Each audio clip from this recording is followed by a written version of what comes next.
तो फ्रेंड्स, मैंने कुछ टाइम पहले एक वीडियो बनाई थी कि आप Lenovo C200 all in one desktop PC में कैसे डैमेज रैम को चेंज कर सकते हैं। तो फ्रेंड्स, उस वीडियो पर मेरे को काफी सारे कमेंट्स आए कि भाई आप ये भी बताओ कि Lenovo C200 में प्रोसेसर को भी कैसे चेंज कर सकते हैं।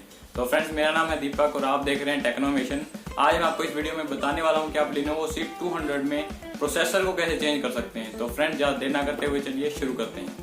तो friends, Lenovo C200 all in one desktop PC में आपको अगर प्रोसेसर को चेंज करना है तो सबसे पहले मैं आपको उसके बारे में एक चीज बता दूं कि जैसे एक नॉर्मल पीसी में प्रोसेसर लगा होता है सीपीयू कूलर के नीचे, तो Lenovo C200 में ऐसा नहीं है।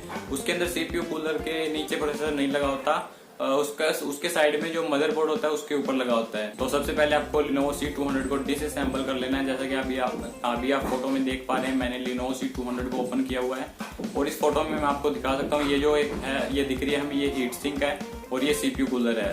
तो फ्रेंड्स, जो नॉर्मल पीसी में होता है, जो हमारा प्रोसेसर होता है वो सीपीयू कूलर के नीचे होता है, बट Lenovo C200 में ऐसा नहीं है। इसके अंदर जो हमारा प्रोसेसर है वो हीट सिंक के नीचे दिया हुआ है। तो अगर आपको अपने प्रोसेसर को चेंज करना है तो आपको हीट सिंक को ओपन करना होगा, ना कि सीपीयू कूलर को। तो सबसे पहले आप हीट सिंक को, जो ये हीट सिंक पे जो 6 स्क्रू लगे हुए हैं, आप इन 6 स्क्रूज को ओपन कर लीजिए। आपको इन्हें इकट्ठा ही ओपन करना पड़ेगा, ना कि एक एक करके। तो जब आप इनको ओपन करेंगे तो हीट सिंक ऊपर आप अलग से निकाल सकते हैं। हीट सिंक को निकालने के बाद में आपको उसके नीचे दिया होगा प्रोसेसर, तो आप उस प्रोसेसर को आराम से चेंज कर सकते हैं। इसमें कोई भी बड़ी बात नहीं है और आप चाहें तो सीपीयू कूलर को भी निकाल सकते हैं हीट सिंक के साथ में।